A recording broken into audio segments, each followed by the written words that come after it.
സ്നേഹമുള്ള മുഅ്മിനീങ്ങളെ, മുഅ്മിനാത്തുകളെ, അല്ലാഹു റബ്ബുൽ ഇസ്സത്ത് നമ്മുടെ ഈ സദുദ്യമം സ്വാലിഹായ അമലായി നമ്മിൽ നിന്ന് ഖബൂൽ ചെയ്ത് അനുഗ്രഹിക്കട്ടെ. വിശുദ്ധ റമദാനു ഷരീഫിൻ്റെ അവസാന ഭാഗങ്ങളിലൂടെയാണ് നമ്മൾ യാത്ര പോയിക്കൊണ്ടിരിക്കുന്നത്. നമ്മൾ ഇതുവരെ ചെയ്ത ഇബാദത്തുകളും ഇനി ചെയ്യാൻ പോകുന്ന അമാലുകളും അള്ളാഹു നമ്മിൽ നിന്ന് സ്വീകരിച്ച് വിശുദ്ധ റമദാൻ അനുകൂലമായി സാക്ഷി നിൽക്കുന്നവരിൽ നമ്മയൊക്കെ ഉൾപ്പെടുത്തി അനുഗ്രഹിക്കട്ടെ. സത്യവിശ്വാസികളായ നമ്മുടെ ജീവിതത്തിൽ വളരെ പ്രധാനപ്പെട്ടതും ഒരു മുഅ്മിനായ മനുഷ്യൻ്റെ ഇസ്ലാമിക പഞ്ചസ്തംഭങ്ങളിൽ വളരെ ഗൗരവത്തോടുകൂടെ ശ്രദ്ധിക്കേണ്ടതുമായ ഒരു വിഷയമാണ് സക്കാത്ത് എന്നത്. സത്യവിശ്വാസിക്ക് നിർബന്ധമായും കൊടുക്കേണ്ട ഒരു ബാധ്യതയാണ് സക്കാത്ത്. നിസ്കാരം പോലെ, നോമ്പ് പോലെ, ഹജ്ജ് പോലെ നമ്മൾ ചെയ്യേണ്ട വളരെ പ്രധാനപ്പെട്ട ഒരു കർമ്മമാണ് സക്കാത്ത്. പല ആളുകളുടെയും ധാരണ വിശുദ്ധ റമദാനിലാണ് സക്കാത്ത് കൊടുക്കേണ്ടത് എന്നതാണ്. യഥാർത്ഥത്തിൽ സക്കാത്തിൻ്റെ കൊടുക്കേണ്ട സമയം അതിൻ്റെ വർഷം പൂർത്തിയാകുകയും കണക്കെത്തുകയും ചെയ്യുന്ന സമയത്താണ്. എപ്പോഴാണോ അതിൻ്റെ നിസ്വാബ് പൂർത്തിയാകുന്നത്, കണക്ക് പൂർത്തിയായി ഒരു വർഷം തികയുന്നത്, ആ സമയത്താണ് സക്കാത്ത് കൊടുത്തു വീട്ടേണ്ടത്. രണ്ടു നിബന്ധനകളാണ്. ഒന്ന്, നിസ്വാബ് കണക്ക് പൂർത്തിയാവുക. രണ്ട്, ഒരു വർഷം പൂർത്തിയാവുക. അത് ഷഅബാനിലാകുന്നതെങ്കിൽ ഷഅബാനിൽ കൊടുക്കുക, റജബിലാണ് ആകുന്നതെങ്കിൽ റജബിൽ കൊടുക്കുക. എപ്പോഴാണോ ആകുന്നത് ആ സമയത്താണ് കൊടുക്കേണ്ടത്. പിന്നെ റമദാനിലേക്ക് നീക്കി വെക്കാം. കൂടുതൽ പ്രതിഫലം ലഭിക്കുമെന്ന പ്രതീക്ഷയിലാണെങ്കിൽ റമദാനിലേക്ക് മുന്തിക്കുകയും പിന്തിക്കുകയുമാകാം.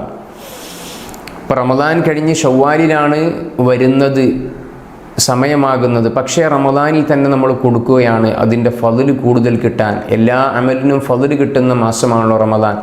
അങ്ങനെയാകുമ്പോൾ ഷവ്വാലിൽ കൊടുക്കേണ്ടത് റമദാനിൽ കൊടുക്കുമ്പോൾ ശ്രദ്ധിക്കേണ്ട ഒരു കാര്യം, കൊടുക്കുന്ന നമ്മളും വാങ്ങുന്നയാളും രണ്ടുപേരും അതിൻ്റെ അവകാശികളായിരിക്കണം. അഥവാ സക്കാത്ത് കൊടുക്കാൻ ഞാനും സക്കാത്ത് സ്വീകരിക്കാൻ അയാളും ആ ഷവ്വാലിലും അവകാശിയായിരിക്കണം എന്നതാണ്. ചുരുക്കത്തിൽ അധികം ആളുകളും കൊടുക്കാറുള്ളത് പരിശുദ്ധമായ റമദാൻ മാസത്തിലാണ്. അള്ളാഹു റബ്ബുൽ ഇസ്സത്ത് വളരെ ഗൗരവത്തോടെ ഓർമ്മപ്പെടുത്തിയതും നിസ്കാരം അള്ളാഹു സ്വീകരിക്കണമെങ്കിൽ സക്കാത്ത് കൊടുത്ത് വീട്ടണം എന്നും അള്ളാഹു പരിശുദ്ധ ഖുർആനിൽ പറഞ്ഞ ആയത്തിനെ അടിസ്ഥാനപ്പെടുത്തി മഹാനായ സയ്യിദുൽ മുഫസ്സിരീൻ ഇബ്നു അബ്ബാസ് റളിയല്ലാഹു അൻഹു പറയുന്നതായിട്ട് കാണാം. ഇബ്നു അബ്ബാസ് റളിയല്ലാഹു അൻഹു സ്വഹാബികളുടെ കൂട്ടത്തിൽ പുണ്യനബി സ്വല്ലല്ലാഹു അലൈഹി വസല്ലമ തങ്ങൾ ദുആ ചെയ്തു കൊടുത്ത് അനുഗ്രഹം കൊടുത്തയാളാണ്.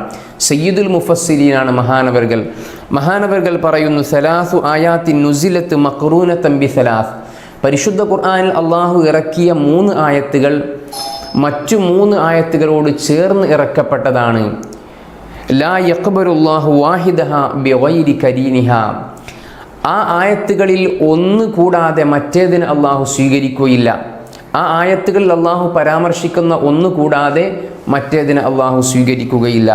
അതിൽ ഒന്നാമത്തത് മഹാനായ ഇബ്നു അബ്ബാസ് റളിയല്ലാഹു അൻഹു പറയുന്നു, യാ അയ്യുഹല്ലദീന ആമനു അത്വീഉല്ലാഹ വ അത്വീഉർ റസൂൽ. സത്യവിശ്വാസികളെ, നിങ്ങൾ അള്ളാഹുവിനെ അനുസരിക്കുക, അള്ളാഹുവിൻ്റെ റസൂലിനെയും നിങ്ങൾ അനുസരിക്കുക. ഇവിടെ അള്ളാഹുവിനെ അനുസരിക്കാനും റസൂലുള്ളാഹി അനുസരിക്കാനും പറഞ്ഞത് ഒരേ ആയത്തിലാണ്. അതുകൊണ്ട് തന്നെ അള്ളാഹുവിനെ അനുസരിക്കുന്ന ഒരാൾ റസൂലുള്ളാഹിയെയും അനുസരിക്കണം. മുത്തുനബി അനുസരിക്കാത്ത ഒരാളുടെ പ്രവർത്തനം, അള്ളാഹുവിനെ അനുസരിക്കുന്ന പ്രവർത്തനം അള്ളാഹു സ്വീകരിക്കില്ല. റസൂലുള്ളാഹിയെയും അള്ളാഹുവിനെയും അനുസരിക്കുമ്പോഴാണ് അത് പൂർത്തിയാവുക. രണ്ടാമത് മഹാനവർകൾ പറഞ്ഞത് അനിഷ്കുർലി വലി വാലിദൈക്. അള്ളാഹു പരിശുദ്ധ ഖുർആനിൽ പറഞ്ഞു, നിങ്ങൾ എനിക്ക് ശുക്ർ ചെയ്യുക, നിങ്ങളുടെ മാതാപിതാക്കൾക്കും ശുക്ർ ചെയ്യുക. വഅബ്ദുല്ലാഹ വലാ തുശ്രിക് ബിഹി ഷൈഅ വബിൽ വാലിദൈനി ഇഹ്സാന. അള്ളാഹുവിന് നന്ദി രേഖപ്പെടുത്താനും ഇബാദത്ത് ചെയ്യാനും പറഞ്ഞിടത്തെല്ലാം മാതാപിതാക്കളോട് ഗുണം ചെയ്യുന്നതിനെക്കുറിച്ചും പരാമർശിച്ചു. അതുകൊണ്ട് ഇബ്നു അബ്ബാസ് തങ്ങൾ പറയുന്നു, അള്ളാഹുവിന് ചെയ്യുന്ന ഇബാദത്തുകൾ ശുക്ർ അള്ളാഹു സ്വീകരിക്കണമെങ്കിൽ മാതാപിതാക്കൾക്ക് ഗുണം ചെയ്യൽ നിർബന്ധമാണ്. മാതാപിതാക്കൾക്ക് ഗുണം ചെയ്യുന്നവരുടെ ഇബാദത്തുകളെ, ശുക്റുകളെ അള്ളാഹു സ്വീകരിക്കുകയുള്ളൂ. മൂന്നാമത് പരിശുദ്ധ ഖുർആനിൽ അങ്ങനെ അള്ളാഹു പരാമർശിച്ച ആയത്ത് മഹാനായ ഇബ്നു അബ്ബാസ് റളിയല്ലാഹു അൻഹു നമ്മെ ഓർമ്മപ്പെടുത്തുന്നു. അഖീമുസ്സലാത്ത വആതുസ് സക്കാ, നിങ്ങൾ നിസ്കാരത്തെ നിലനിർത്തുക, സക്കാത്തിനെ കൊടുത്തു വിട്ടുക. എവിടെയെല്ലാം അള്ളാഹു നിസ്കാരത്തെ പരാമർശിച്ചോ അവിടെയെല്ലാം അള്ളാഹു സക്കാത്തിനെയും പരാമർശിച്ചു. നിങ്ങൾ നിസ്കാരത്തെ നിലനിർത്തുക, സക്കാത്തിനെ കൊടുത്തു വിട്ടുക. അപ്പോൾ ഒരു സത്യവിശ്വാസിയുടെ നിസ്കാരം അള്ളാഹു സ്വീകരിക്കണമെങ്കിൽ അയാൾ കൃത്യമായി സക്കാത്ത് കൊടുത്തു വീട്ടണം എന്ന് ഈ ആയത്തിനെ വിശദീകരിച്ചുകൊണ്ട് സയ്യിദുൽ മുഫസ്സിരീൻ സയ്യിദുന ഇബ്നു അബ്ബാസ് റളിയല്ലാഹു അൻഹു നമ്മെ പഠിപ്പിക്കുകയാണ്. വളരെ ഗൗരവത്തോടുകൂടെ സത്യവിശ്വാസികളായ നമ്മൾ ഓർക്കേണ്ട ഒന്നാണിത്. പരിശുദ്ധ ഖുർആനിൽ അല്ലാഹു റബ്ബുൽ ഇസ്സത്ത് ഒട്ടനവധി സ്ഥലങ്ങളിൽ സക്കാത്ത് കൊടുക്കേണ്ടതിൻ്റെ അനിവാര്യതയെ ഓർമ്മപ്പെടുത്തുകയും സക്കാത്ത് കൊടുക്കാത്ത ആളുകൾക്ക് വരാൻ പോകുന്ന ഏറ്റവും വലിയ ഭയാനകരമായ ശിക്ഷയെക്കുറിച്ച് പരാമർശിക്കുകയും ചെയ്തിട്ടുണ്ട്. വിശുദ്ധ ഖുർആനിൽ അല്ലാഹു റബ്ബുൽ ഇസ്സത്ത് പറയുന്നു, വലാ യഹ്സബന്നല്ലദീന ബഖിലു യബ്ഖലൂന ബിമാ ആതാഹുമുല്ലാഹ്, അല്ലാഹു റബ്ബുൽ ഇസ്സത്ത് നൽകിയ സമ്പത്തിൽ നിന്ന് പിശുക്ക് കാണിക്കുന്ന ആളുകൾ വലാ യഹ്സബന്ന, അവർ കരുതേണ്ടതില്ല, അള്ളാഹു നൽകിയിരിക്കുന്ന സമ്പത്തിൽ നിന്ന് പിടിച്ചു വെക്കുകയും അതിൻ്റെ സക്കാത്ത് കൊടുക്കാതിരിക്കുകയും ചെയ്യുന്ന ആളുകൾ പ്രതീക്ഷിക്കേണ്ട ഹുവ ഖൈറുൽ ലഹും, അതവർക്ക് ഗുണമാണ് എന്നവരൊരിക്കലും കരുതേണ്ടതില്ല. അള്ളാഹു പറഞ്ഞ സമയമെത്തുമ്പോൾ, അള്ളാഹു നിശ്ചയിച്ച ആ അളവെത്തുമ്പോൾ കൊടുത്തു വീട്ടാതെ സക്കാത്തിനെ പിടിച്ചു വെക്കുന്നവർ ഇതെനിക്ക് ലാഭമാണ്, രക്ഷയാണെന്ന് കരുതേണ്ടതില്ല. ബൽ ഹുവ ശർറുൽ ലഹും, അതവർക്കു തന്നെ ഏറ്റവും വലിയ മോശമാണ്, അതവർക്ക് തന്നെ മോശമാണ്. ദുനിയാവിലും മോശമാണ്, പരലോകത്തും മോശമാണ്. സക്കാത്ത് കൊടുത്തു വീട്ടാത്ത ആളുകളെ ദുനിയാവിൽ എത്രയാണോ അവർ കൊടുത്തു വീട്ടാത്ത സക്കാത്ത് അതിൻ്റെ ഇരട്ടി കണ്ട് അള്ളാഹു അധിക ചെലവ് അവർക്ക് ദുനിയാവിൽ നൽകുന്നതാണ്. ഒരുപക്ഷേ രോഗങ്ങളായി, അല്ലെങ്കിൽ അപകടങ്ങളായി, അല്ലെങ്കിൽ മറ്റു സാമ്പത്തിക ചെലവുകളായി നമ്മൾ സക്കാത്ത് കൊടുത്തു വീട്ടേണ്ടതിൻ്റെ ബാധ്യത കൊടുത്തു വീട്ടാതിരുന്നാൽ അതിൻ്റെ ഇരട്ടിയോ 10 മടങ്ങോ കണ്ട് അള്ളാഹു ദുനിയാവിൽ നമ്മളെ കൊണ്ട് ചെലവഴിപ്പിക്കാനുള്ള മാർഗങ്ങൾ അള്ളാഹ് തന്നെ നമുക്ക് നൽകും. വളരെ ഗൗരവത്തോടെ ശ്രദ്ധിക്കണം. അതാണ് റബ്ബ് പറഞ്ഞത്, അള്ളാഹു പറഞ്ഞത് ബൽ ഹുവ ശർറുൽ ലഹും, അവർക്ക് തന്നെയാണത് നാശം. കൃത്യമായി കൊടുത്തു വീട്ടേണ്ട സക്കാത്ത് നമ്മൾ കൊടുത്തു വീട്ടിയാൽ അള്ളാഹു നമുക്ക് ഖൈറിൻ്റെ വാതിലുകൾ തുറന്നു നൽകും. അതേ സമയത്ത് കൊടുക്കാതെ നമ്മൾ പിടിച്ചു വെച്ചാൽ ആ സമ്പത്തും അതിൻ്റെ 10 മടങ്ങും ചെലവാക്കാനുള്ള മാർഗങ്ങൾ രോഗങ്ങളായോ മറ്റു പ്രയാസങ്ങളായോ നൽകിക്കൊണ്ടിരിക്കും. അള്ളാഹു നമ്മെ കാത്തുരക്ഷിക്കട്ടെ. എന്നിട്ട് റബ്ബ് പറയുന്നത് മാത്രമല്ല, പരലോകത്ത് വരുമ്പോൾ സയുതവഖൂന മാ ബഖിലൂ ബിഹി യൗമൽ ഖിയാമ, നാളെ അള്ളാഹുവിൻ്റെ മഹ്ശറിൻ്റെ ലോകത്ത് അവർ കടന്നു വരുമ്പോൾ അവരുടെ സമ്പാദ്യങ്ങൾ, അവരുടെ മുതലുകൾ, അവർ സക്കാത്ത് കൊടുക്കാതെ പിടിച്ചു വെച്ചിരിക്കുന്ന സകല സമ്പാദ്യങ്ങളും അള്ളാഹു നാളെ അവരുടെ കഴുത്തിൽ തന്നെ ചുറ്റി വരിഞ്ഞ് കെട്ടിവെക്കുന്നതാണ്. ഹബീബായ റസൂലുള്ളാഹി സ്വല്ലല്ലാഹു അലൈഹി വസല്ലമ തങ്ങൾ പറയുന്നു, സത്യവിശ്വാസിയായ മനുഷ്യൻ സക്കാത്ത് കൊടുക്കാത്തവൻ പരലോകത്ത് വരുമ്പോൾ അവൻ്റെ സമ്പത്തിനെ അവൻ്റെ തലയിൽ രോമമില്ലാത്ത മാരക വിഷമുള്ള സർപ്പമാക്കി അള്ളാഹു തൂക്കി നൽകുമത്രേ. നഊദു ബില്ലാഹ്, അള്ളാഹു നമ്മെ കാത്തുരക്ഷിക്കട്ടെ. സക്കാത്ത് കൊടുക്കാത്തവരുടെ സമ്പത്ത് അള്ളാഹു മുടിയില്ലാത്ത, തലയിൽ മുടിയില്ലാത്ത അവസ്ഥ നൽകിയിട്ട് ആ തലയിൽ ഈ സക്കാത്ത് കൊടുക്കാത്ത മുതലിനെ വിഷമുള്ള സർപ്പത്തിൻ്റെ രൂപത്തിൽ അള്ളാഹു കെട്ടിവെക്കുന്നതാണ്.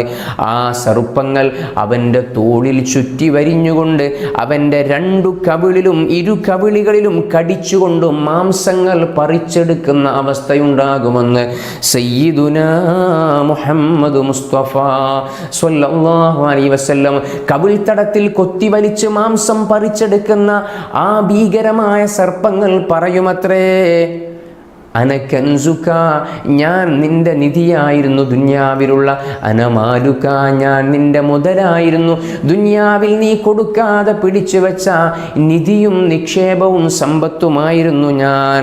പരിശുദ്ധ ഖുർആൻ പറഞ്ഞല്ലോ, യൗമ യുഹ്മാ അലൈഹാ ഫീ നാരി ജഹന്നം ഫതുക്വാ ബിഹാ ജിബാഹും വജുനൂബുഹും വിശുദ്ധ ഖുർആൻ ഓർമ്മപ്പെടുത്തുന്നു. അവരുടെ പാർശ്വഭാഗങ്ങളിലൂടെ എല്ലാ ഭാഗങ്ങളിലൂടെയും അവരെ പിടിമുറുക്കപ്പെടുന്ന സമയം, ഈ വിഷസർപ്പങ്ങൾ പിടിമുറുക്കപ്പെടുന്ന സമയം, പറയപ്പെടും, ഇതാ നിങ്ങൾ നിങ്ങളുടെ ശരീരത്തിന് വേണ്ടി നിങ്ങളുടെ സമ്പാദ്യങ്ങളെ ഒരുക്കുകൂട്ടി വെച്ചിരുന്നല്ലോ, എനിക്ക് വേണ്ടി, എൻ്റെ മക്കൾക്ക് വേണ്ടി, എൻ്റെ കുടുംബത്തിന് വേണ്ടി ഇനി ഞാൻ ചെലവഴിച്ചാൽ നഷ്ടം വന്നു പോകുമോ, എൻ്റെ മക്കൾക്ക് മുതലില്ലാതാകുമോ, എൻ്റെ പിൻതലമുറക്കാർക്ക് ഉപയോഗിക്കാൻ സമ്പാദ്യമില്ലാതാകുമോ എന്ന് കരുതി പേടിച്ച് നിങ്ങൾ സൂക്ഷിച്ചു വെച്ചിരുന്ന സക്കാത്ത് കൊടുക്കാത്ത മുതലുകളുണ്ടല്ലോ, അതാണിതെന്ന് പറഞ്ഞ് മലക്കുകൾ പറയും. എന്നിട്ട് മലായികത്തീങ്ങൾ പറയും, ഫദൂഖൂ, ഈ മുതൽ കൊണ്ടുവന്ന ശാപത്തെ, ഈ മുതൽ കൊണ്ടുവന്ന നഷ്ടത്തെ നിങ്ങൾ തന്നെ അനുഭവിച്ചോളൂ. ബിമാ കുന്തും തക്നിസൂൻ, നിങ്ങൾ സൂക്ഷിച്ചു വെച്ച, നിങ്ങൾ നിധിയായി കരുതി വെച്ച ഈ കൂട്ടിവെച്ച സമ്പാദ്യങ്ങളുടെ എല്ലാം ശിക്ഷകൾ നിങ്ങൾ തന്നെ അനുഭവിച്ചോളൂ എന്ന് മഹ്ശറിന്റെ ലോകത്ത് അള്ളാഹുവിൻ്റെ മലക്കുകൾ പറയുമെന്ന് അള്ളാഹുവിൻ്റെ കലാമായ പരിശുദ്ധ ഖുർആൻ. അള്ളാഹു നമ്മെ കാത്തുരക്ഷിക്കട്ടെ. വളരെ ഗൗരവമുള്ള വിഷയമാണ് സക്കാത്ത്. സമയമാകുമ്പോൾ, സമ്പത്തുണ്ടാകുമ്പോൾ, ഒരു വർഷം തികഞ്ഞാൽ നമ്മൾ കൊടുത്തു വീട്ടേണ്ടതാണ്. എല്ലാ പ്രവാചകന്മാർക്കും എല്ലാ നബിമാരുടെ ഉമ്മത്തീങ്ങൾക്കും അള്ളാഹു നൽകിയതാണ് സക്കാത്ത് എന്ന് പറയുന്നത്. മഹാനായ ഖലീലുല്ലാഹി ഇബ്രാഹിം നബി അലൈഹിസ്സലാമിൻ്റെ ഉമ്മത്തിന്, മഹാനായ ഈസ നബി അലൈഹിസ്സലാമിൻ്റെ ഉമ്മത്തിന്, എല്ലാ ഉമ്മത്തീങ്ങൾക്കും അള്ളാഹു സക്കാത്ത് നിർബന്ധമാക്കി. ഈസ നബി പറഞ്ഞല്ലോ, വജഅലനി മുബാറകൻ ഐനമാ കുന്തു വഔസ്വാനി ബിസ്സലാത്തി വസ്സകാത്തി മാ ദുംതു ഹയ്യാ. നിസ്കാരവും സക്കാത്തും അള്ളാഹു എന്നോട് കൽപ്പിച്ചിരിക്കുന്നു ജീവിക്കുന്ന കാലത്തോളം. പരിശുദ്ധ ഖുർആനിൽ 82ഓളം സ്ഥലങ്ങളിൽ അള്ളാഹു പരിശുദ്ധമായ ഖുർആനിൽ സക്കാത്തിനെ കുറിച്ച് പരാമർശിച്ചിട്ടുണ്ട്. സക്കാത്ത് കൊടുക്കാതെ പിടിച്ചു വെച്ച ആളുകൾക്ക് അള്ളാഹു നൽകിയ ശിക്ഷയെക്കുറിച്ച് പരിശുദ്ധ ഖുർആനിൽ ഒട്ടനവധി സ്ഥലങ്ങളിൽ പരാമർശിച്ചിട്ടുണ്ട്. സ്വഹാബത്തിൻ്റെ ചരിത്രത്തിലും കാണാം. പുണ്യനബി സ്വല്ലല്ലാഹു അലൈഹി വസല്ലമ തങ്ങളുടെ അരികിൽ കടന്നു വരുന്ന സാധുവായ ഫഖീറായ ഒരു സ്വഹാബി ഉണ്ടായിരുന്നു. എപ്പോഴും പുണ്യനബിയോട് പറയും, യാ റസൂലല്ലാഹ് ഉദ്ഉ അല്ലാഹ ലീ, ഒന്ന് റബ്ബിനോട് എനിക്ക് വേണ്ടി ദുആ ചെയ്യുമോ? ഞാൻ പാവമാണ്, ദരിദ്രനാണ്, എൻ്റെ റബ്ബിനോടൊന്ന് പ്രാർത്ഥിക്കുമോ? എനിക്ക് സമ്പാദ്യം വന്നു കഴിഞ്ഞാൽ, മുതൽ കിട്ടിക്കഴിഞ്ഞാൽ ഞാൻ അള്ളാഹുവിൻ്റെ മാർഗത്തിൽ സ്വതക്ക നൽകാം, ഒന്ന് റബ്ബിനോട് ദുആ ചെയ്യുമോ എന്ന് പറയുമായിരുന്നു. അങ്ങനെ അള്ളാഹു റബ്ബുൽ ഇസ്സത്തിനോട് നിരന്തരമായ പ്രാർത്ഥന നടത്താൻ ആവശ്യപ്പെടുമ്പോൾ റസൂലുള്ള പറയും, മോനെ, നിനക്കുള്ളതിൽ ഖനാഅത്തോടുകൂടെ ജീവിച്ചാൽ, നിനക്ക് അള്ളാഹു നൽകിയ സമ്പത്തിൽ നീ സംതൃപ്തമായ ജീവിതം നയിച്ചാൽ അതാണ് നിങ്ങൾക്ക് ഏറ്റവും നല്ലത്. ഞാൻ അള്ളാഹുവിനോട് ദുആ ചെയ്ത് മുതൽ കിട്ടുന്നതിനേക്കാൾ നല്ലതാണ്. അദ്ദേഹം പറയും, അല്ല നബിയെ, എനിക്ക് വേണം, സ്വതക്ക ചെയ്യാൻ ആഗ്രഹമുണ്ടായിട്ടാണ്, നിങ്ങളുടെ മാർഗത്തിൽ കൊടുക്കാനുള്ള കൊതി കൊണ്ടാണ്. അങ്ങനെ മുത്ത് നബി തങ്ങൾ ആ സ്വഹാബിയോട് പറഞ്ഞു, നിങ്ങൾക്ക് സ്വത്ത് കിട്ടിയാൽ നിങ്ങൾ അള്ളാഹുവിനെ മറന്നുപോയേക്കാം. അദ്ദേഹം പറഞ്ഞു, ഒരിക്കലുമില്ല. അങ്ങനെ അള്ളാഹുവിൻ്റെ റസൂൽ ദുആ ചെയ്യുന്നു. അദ്ദേഹത്തിന് അള്ളാഹുവിൻ്റെ ഐശ്വര്യം വരുന്നു. റബ്ബിൻ്റെ ഭാഗത്ത് നിന്നുള്ള ഗിനവന്ന് സ്വത്തുകൾ, സമ്പാദ്യങ്ങൾ കൂടുന്നു. ഒട്ടകക്കൂട്ടങ്ങൾ, ആട്ടിൻപറ്റങ്ങൾ, കുതിരകൾ, അങ്ങനെ വലിയ വലിയ ഒട്ടകങ്ങളുടെയും ആട്ടിൻപറ്റങ്ങളുടെയും ചെരുവുകൾ തന്നെ അദ്ദേഹത്തിന് സ്വന്തമായി ഉണ്ടാകുന്നു. അദ്ദേഹം പിന്നെ പള്ളിയിലേക്ക് വരാതായി. എപ്പോഴും പള്ളിയിലുണ്ടായിരുന്ന സ്വഹാബിക്ക് പള്ളിയിൽ വരാൻ കഴിയുന്നില്ല. തൻ്റെ മുതൽ നോക്കാൻ, തൻ്റെ ഒട്ടകക്കൂട്ടങ്ങളെ ശ്രദ്ധിക്കാൻ വേണ്ടി പോകുമ്പോൾ പലപ്പോഴും മസ്ജിദുൻ നബവിയിൽ വരാൻ കഴിയുന്നില്ല. സ്വഹാബികളോട് പുണ്യനബി പറഞ്ഞു, എവിടെയാ സ്വഹാബി, എവിടെ? അവർ പറഞ്ഞു, ഞങ്ങൾക്കറിഞ്ഞുകൂടാ. പുണ്യനബി തങ്ങൾ പറഞ്ഞു, അവരിൽ നിന്ന് സക്കാത്ത് നിങ്ങൾ പിരിച്ചു കൊണ്ടുവരണം. സ്വഹാബികൾ ചെന്നിട്ട് പറഞ്ഞു, നിങ്ങളുടെ സക്കാത്ത് തരാൻ അല്ലാഹുവിൻ്റെ ഹബീബ് ആവശ്യപ്പെട്ടിട്ടുണ്ട്. അദ്ദേഹം പറഞ്ഞു, ഞാനൊന്ന് ചിന്തിക്കട്ടെ, ഞാനൊന്ന് ആലോചിക്കട്ടെ. വീണ്ടും സക്കാത്ത് തരാൻ വേണ്ടി ആവശ്യപ്പെട്ട് ചെന്നപ്പോൾ പറഞ്ഞു, ഇത് ഞാൻ എൻ്റെ അധ്വാനത്തിൻ്റെ ഫലമായി സമ്പാദിച്ചതാണ്, ഇതിൽ നിന്ന് സക്കാത്ത് നൽകാൻ എനിക്ക് പ്രയാസമുണ്ടെന്ന് പറഞ്ഞു. അള്ളാഹുവിൻ്റെ ഹബീബ് സ്വല്ലല്ലാഹു അലൈഹി വസല്ലമ തങ്ങളുടെ അരികിലേക്ക് സ്വഹാബികൾ ആ വിവരം പോയി പറയേണ്ട താമസം വാനലോകത്ത് നിന്ന് ജിബ്രീൽ അലൈഹിസ്സലാം കടന്നു വരികയാണ്. പരിശുദ്ധ ഖുർആനിലെ ആയത്ത് അവതരിപ്പിക്കുകയാണ്. വമിൻഹും മൻ ആഹദുല്ലാഹ ലഇൻ ആതാനാ മിൻ ഫളിഹി ലനസ്വദ്ദകന്ന വലനകൂനന്ന മിനസ്വാലിഹീൻ. ഒമിൻഹും അവരിൽ നിന്ന് സത്യവിശ്വാസികളിൽ നിന്ന് നിങ്ങളോട് കരാറ് ചെയ്തവരുണ്ടായിരുന്നല്ലോ. ലഇൻ ആതാനല്ലാഹു മിൻ ഫളിലി, അല്ലാഹുവിൻ്റെ ഔദാര്യമായി അവൻ ഞങ്ങൾക്ക് സ്വത്ത് നൽകിയാൽ, എനിക്ക് സമ്പത്ത് നൽകിയാൽ, ലനസ്വദ്ദകന്ന സ്വദഖ നൽകാം, സക്കാത്ത് കൊടുക്കാമെന്ന് പറഞ്ഞിരുന്നവരുണ്ടായിരുന്നല്ലോ. ഫലമ്മാ ആതാഉം മിൻ ഫളിലിഹി, എൻ്റെ ഔദാര്യത്തിൻ്റെ വാതിൽ ഞാൻ അവർക്ക് തുറന്നു കൊടുത്തപ്പോൾ ബഖിലൂ ബിഹി, അവർ പിശുക്ക് കാണിച്ചു, അവർ സക്കാത്ത് തന്നില്ല, സ്വദഖ തന്നില്ല. വതവല്ലൂ, അവർ നിങ്ങളെ തൊട്ട് തിരിഞ്ഞു കളഞ്ഞു. വഹും മുഅ്രിദൂൻ, അവർ നിങ്ങളിൽ നിന്ന് അകന്ന് പിന്തിരിഞ്ഞ് നിങ്ങളുടെ മസ്ജിദുൻ നബവിയിലേക്ക് പോലും വരാതെ ദീനിനോട് അടുപ്പമില്ലാതായി തീർന്നു. എന്നിട്ട് അല്ലാഹു റബ്ബുൽ ഇസ്സത്ത് പറഞ്ഞു, ഫഅഖബഹും നിഫാഖൻ ഫീ ഖുലൂബിഹിം, അവരുടെ ഹൃദയത്തിൽ ഞാൻ കപട വിശ്വാസത്തെ ഇട്ടു നൽകിയിരിക്കുന്നു. ഇലാ യൗമി യുൽഖൗനഹു ബിമാ അഖ്ലഖുല്ലാഹു മാ വഅദ ബിമാ അഖ്ലഫല്ലാഹു മാ വഅദ, അവർ അല്ലാഹുവിനോട് ചെയ്ത കരാറിനെ വഞ്ചിച്ചുവല്ലോ. അല്ലാഹുവിനോടും ഹബീബായ നബി തങ്ങളോടും ചെയ്ത കരാറ് വഞ്ചിച്ചു. സ്വദഖ നൽകാം, സക്കാത്ത് നൽകാമെന്ന് പറഞ്ഞ കരാറ് തെറ്റിച്ച കാരണത്താൽ ഖിയാമത്ത് നാൾ വരെ നിഫാഖിന്റെ ഉടമയായിരിക്കും അവർ.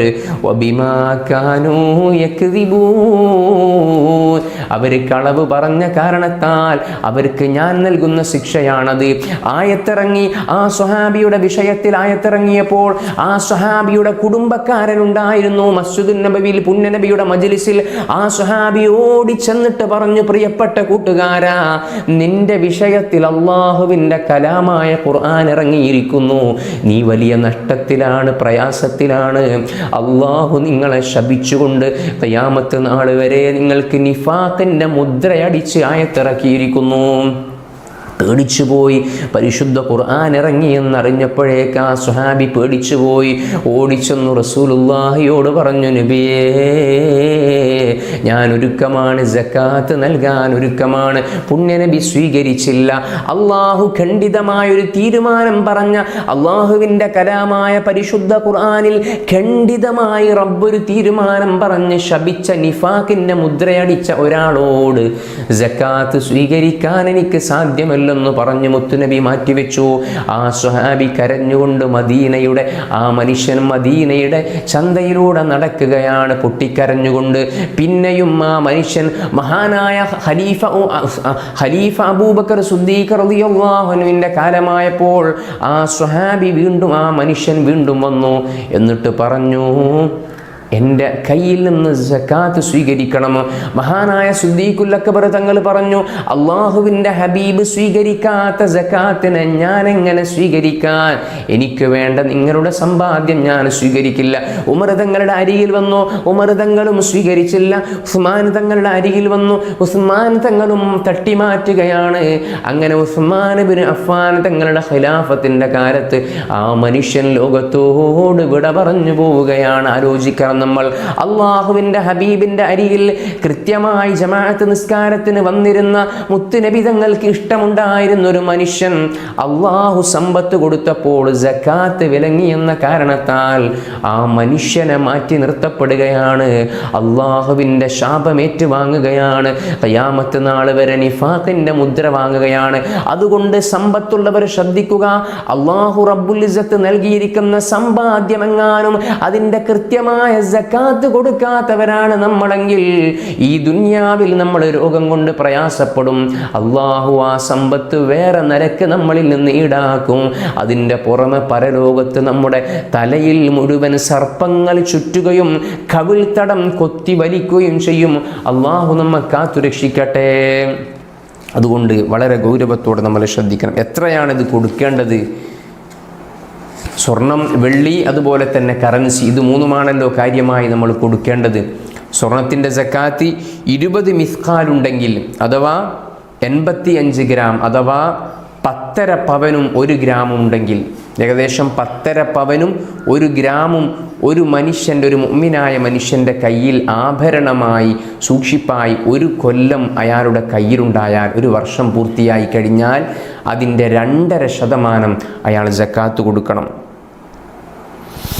അഥവാ 2.5% എന്ന് പറയുമ്പോൾ 595 ഗ്രാം, ഏകദേശം നമ്മൾ ഗൗരവത്തോടെ മനസ്സിലാക്കണം ഈ വിഷയം. 2.5%, 10.5 പവനും 1 ഗ്രാമും ഉള്ളതിൻ്റെ 2.5% നമ്മൾ സക്കാത്ത് കൊടുക്കേണ്ടത്. വെള്ളിയിലേക്ക് വന്നാൽ 200 ദിർഹം മൂല്യമുള്ള വെള്ളി, അഥവാ ഏകദേശം 595 ഗ്രാം വരും വെള്ളി. ആ 595 ഗ്രാം വെള്ളി ഉണ്ടായാൽ, 1 വർഷം കയ്യിലുണ്ടായാൽ അതിൻ്റെ 2.5% നമ്മൾ സക്കാത്ത് കൊടുക്കണം. ഓരോ ആഭരണത്തെ സംബന്ധിച്ച് നമ്മൾ നോക്കുമ്പോൾ ഓരോ ആഭരണത്തിനും സക്കാത്താണ്. ആ ആഭരണം സാധാരണ നിലയിൽ നിന്നും കൂടുതൽ ആഡംബരമായ ഇസ്രാഫിൻ്റെ രൂപത്തിലാണുള്ളതെങ്കിൽ അതിന് സക്കാത്ത് കൊടുക്കൽ നിർബന്ധമാണ്. ഗൗരവത്തോടെ ആ വിഷയം നമ്മൾ ശ്രദ്ധിക്കണം. എന്നാൽ നമ്മൾ ഉപയോഗിക്കുന്ന ആഭരണങ്ങൾക്ക് സക്കാത്തില്ല. സക്കാത്തുമായി ബന്ധപ്പെട്ട്, കൊടുക്കുന്നതുമായി ബന്ധപ്പെട്ട് സംശയങ്ങളുണ്ടെങ്കിൽ നമ്മൾ ഉസ്താദുമാരുമായി അന്വേഷിച്ച് ചോദിച്ച് അത് കൃത്യമാക്കി അത് കൊടുക്കേണ്ടത് നമ്മുടെ ബാധ്യതയാണ്. അതുപോലെ തന്നെ നമ്മൾ കയ്യിലുള്ള കറൻസിയിലേക്ക് വന്നാൽ ഏറ്റവും കൂടുതൽ ആളുകൾക്ക് ഇന്നുണ്ടാകുന്നത് അതാകുമല്ലോ. നോട്ടിലേക്ക്, നമ്മുടെ കയ്യിലുള്ള ബാങ്ക് ബാലൻസുകളിലേക്ക് വന്നാൽ 595 ഗ്രാം വെള്ളിയുടെ മൂല്യം വരുന്ന 595 ഗ്രാം വെള്ളിയുടെ മുതൽ നമ്മുടെ കയ്യിൽ 1 വർഷം ഉണ്ടായിക്കഴിഞ്ഞാൽ, അതിൻ്റെ വില 1 വർഷം ഉണ്ടായിക്കഴിഞ്ഞാൽ അതിൻ്റെ 2.5% നമ്മൾ സക്കാത്ത് കൊടുക്കണം. അഥവാ ഏകദേശം ഒരു 25,000 രൂപ, 24,000 സംതിങ് ആണ് ഇപ്പോഴത്തെ അത് കണക്കാക്കുമ്പോൾ വരിക. 25,000 രൂപ 1 വർഷം എൻ്റെ കയ്യിൽ, എൻ്റെ കയ്യിൽ 25,000 രൂപ ഉണ്ടായാൽ അതിൻ്റെ 2.5% നമ്മൾ സക്കാത്ത് കൊടുക്കണം. 25,000-ന് 650 രൂപയോളം സക്കാത്ത് കൊടുക്കണം.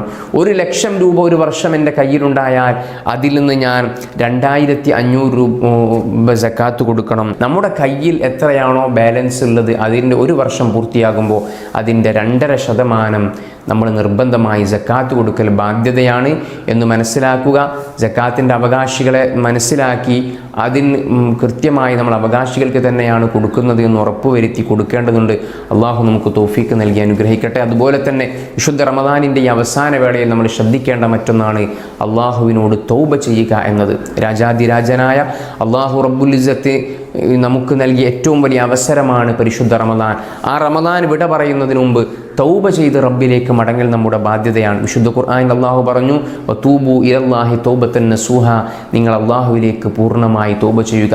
പുണ്യനബി സ്വല്ലല്ലാഹു അലൈഹി വസല്ലമ പറഞ്ഞു, പരിശുദ്ധ റമദാൻ എത്തിയിട്ടും ഒരു മനുഷ്യൻ്റെ പാപങ്ങൾ പൊറുക്കപ്പെട്ടിട്ടില്ല എങ്കിൽ അവൻ്റെ മേൽ അള്ളാഹുവിൻ്റെ ശാപമുണ്ടാകട്ടെ എന്ന് ജിബ്രീൽ അലൈഹിസ്സലാം ദുആ ചെയ്യുകയും പുണ്യനബി സ്വല്ലല്ലാഹു അലൈഹി വസല്ലം ആമീൻ പറയുകയും ചെയ്തിട്ടുണ്ട്. അതുകൊണ്ട് ഈ വിശുദ്ധ റമദാനിൻ്റെ അവസാനത്തെ ദിനരാത്രങ്ങളിൽ രാത്രിയുടെ യാമങ്ങളിൽ എഴുന്നേറ്റിരുന്ന് ഇസ്തിഗ്ഫാർ ചൊല്ലി അള്ളാഹുവിലേക്ക് കരമുയർത്തി നമ്മൾ ദുആ ചെയ്യുക. തൗബ ചെയ്യുമ്പോൾ 4 ഷർത്തുകളാണ് തൗബക്ക്. അള്ളാഹുവുമായിട്ടുള്ള തൗബയാണെങ്കിൽ 3 ഷർത്തുകളാണ്.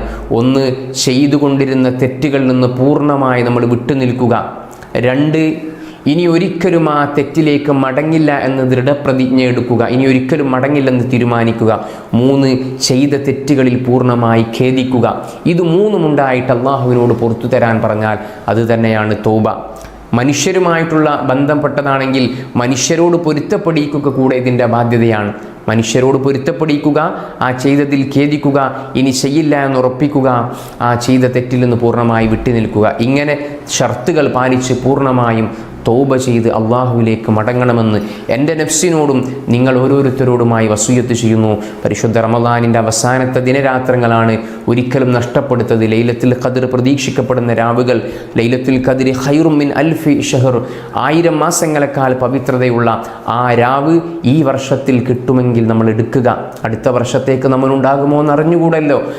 എത്ര ആളുകളാണ് കഴിഞ്ഞ വർഷം നമ്മുടെ കൂടെ ഉണ്ടായിരുന്നവർ ഈ ലോകത്തോട് വിട പറഞ്ഞു പോയത്. അതുകൊണ്ട് ഈ ഒറ്റയിട്ട രാവുകൾ രാവുകളെ പരമാവധി വിശുദ്ധ റമദാനിൽ കൊല്ലത്തിലൊരു 5 രാത്രി നമ്മൾ ശ്രദ്ധിച്ചാൽ മതിയല്ലോ. 21-ൻ്റെ രാവ്, 23-ൻ്റെ രാവ്, 25-ൻ്റെ രാവ്, 27-ൻ്റെ രാവ്, 29-ൻ്റെ രാവ്, ഈ രാവുകൾ ശ്രദ്ധിച്ച് അള്ളാഹുവിലേക്ക് നിരന്തരമായി തൗബ ചെയ്ത് ഇബാദത്ത് ചെയ്ത് അള്ളാഹുവിലേക്ക് അടുക്കുക. അള്ളാഹു ലൈലത്തുൽ ഖദ്റിൻ്റെ രാവിൽ മലായികത്തീങ്ങളുടെ സ്പർശനം ലഭിച്ച മുത്തഖീങ്ങളിൽ അള്ളാഹു നമുക്ക് ഉൾപ്പെടുത്തി